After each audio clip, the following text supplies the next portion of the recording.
écoute téléphonique, je n'ai pas calculé, c'est le 5e ou le 6e mois, quelque chose comme ça, on va identifier une autre ligne. Une ligne qui n'est pas celle que l'on écoute. Une ligne dont on va s'apercevoir qu'elle a été ouverte au nom d'un certain Paul Bismuth. Et on va identifier aussi autre chose.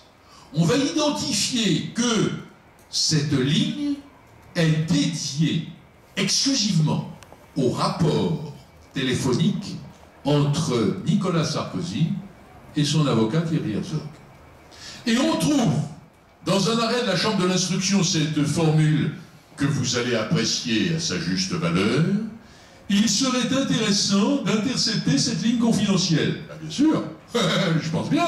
Seulement, ce qu'elle a d'extraordinaire, cette ligne confidentielle, c'est qu'elle a été précisément ouverte pour être dédiée au rapport d'un justiciable avec son avocat. Donc, on se dit, il n'y a pas de difficulté. Non seulement c'est le client et l'avocat, mais c'est même la ligne qui est réservée au rapport entre le client et l'avocat. Mais c'est peut-être pour ça, comme dit la Chambre de l'instruction, qu'il est intéressant d'intercepter cette ligne confidentielle. Et qu'est-ce qu'on fait? Eh bien, on va l'intercepter. On va l'intercepter et vous savez ce qui va se passer. On va entendre des propos qui vont laisser penser qu'il y a eu peut-être ce que l'on va appeler un trafic d'influence avec un avocat général de la Cour de cassation qui, lui, souhaiterait avoir en récompense un poste dans une principauté du Sud, lequel d'ailleurs est déjà affecté à quelqu'un d'autre, mais ça fait rien, on peut toujours rêver.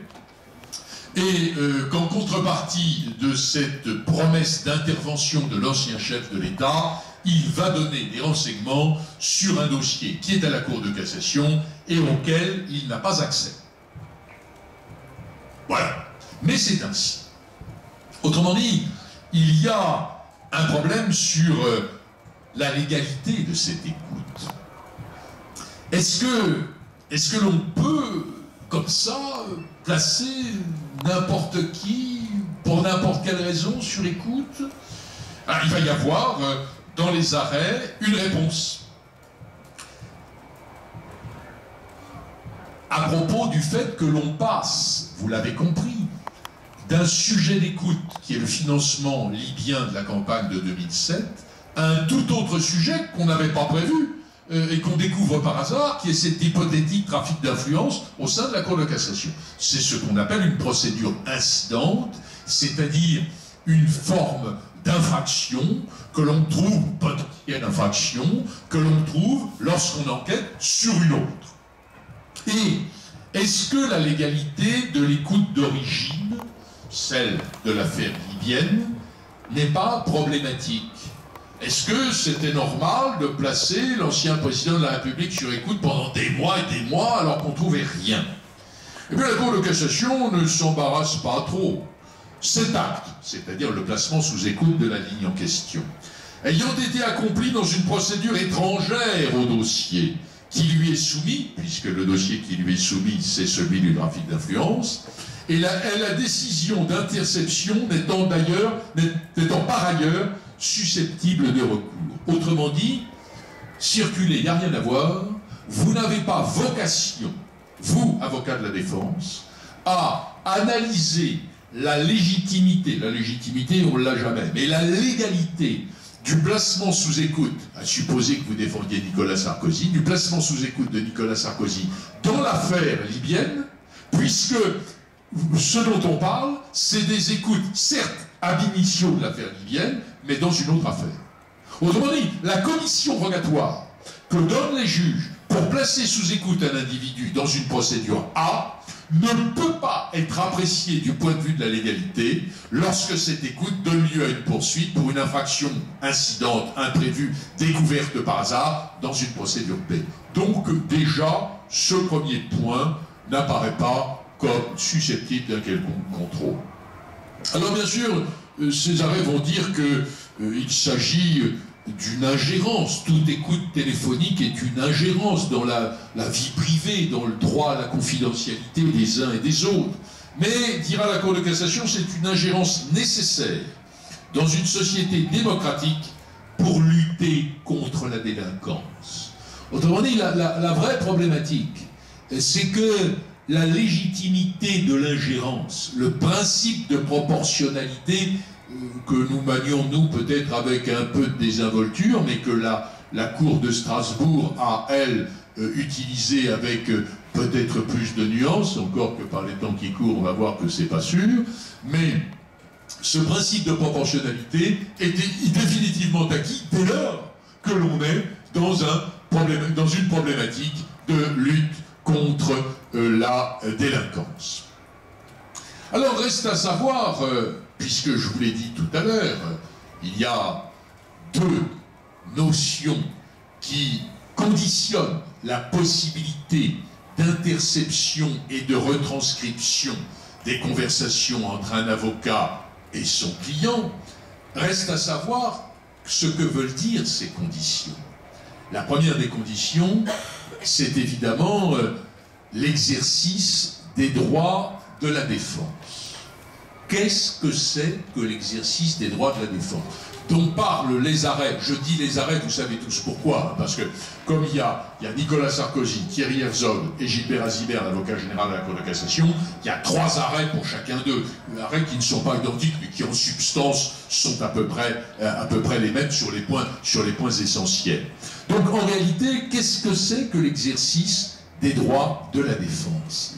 Eh bien, il faut, pour que vous soyez dans l'exercice des droits de la défense, que votre client soit soupçonné. Et pour qu'il soit soupçonné, il ne suffit pas qu'il soit placé sous écoute. Ça, c'est juste un geste amical, c'est pas un soupçon.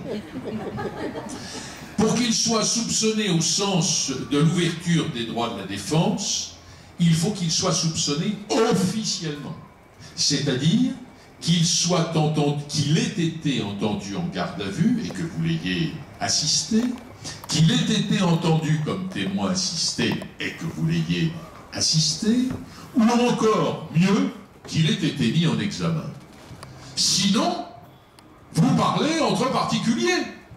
Le client qui n'est pas poursuivi ne parle pas à son avocat, il parle à un juriste, parle de choses et d'autres.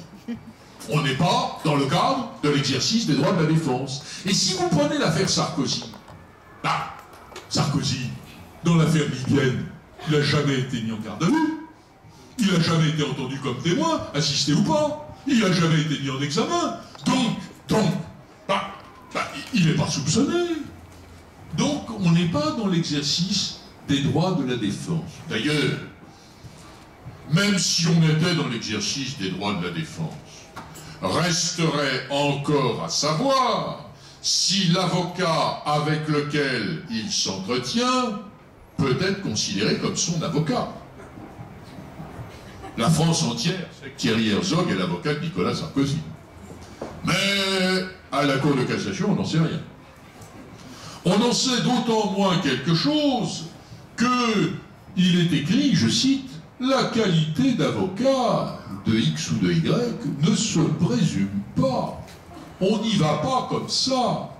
En procédure pénale, les dispositions des articles sur la garde à vue ou sur la désignation de l'avocat à l'instruction font référence à un avocat choisi, désigné.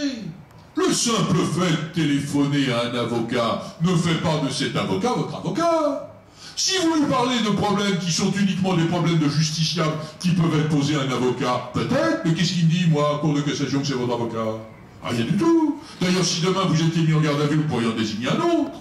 Autrement dit, ni la qualité d'avocat n'est officielle, donc c'est pas un avocat, ni le fait qu'on défende cette personne dans une autre procédure, il y a quelque part dans ces mêmes arrêts des formules assez extraordinaires sur le fait que, alors même que Thierry Herzog serait son avocat dans d'autres procédures, il ne l'est pas dans celle-là.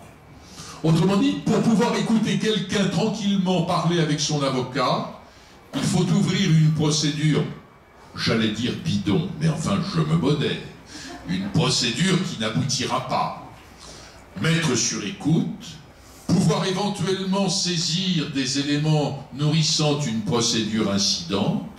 La légalité de l'écoute ne sera jamais mise en cause puisqu'elle ne concernera pas la procédure incidente dont elle ne sera qu'un épiphénomène perdu dans les brumes. Et l'avocat qu'on entendra parler avec le justiciable ne sera pas son avocat désigné dans la procédure dont s'agit. Tout va bien, tout va bien. Autrement dit, il y a dans l'échange avocat-client un certain nombre d'éléments qui apparaissent dans ces arrêts et qui sont totalement novateurs.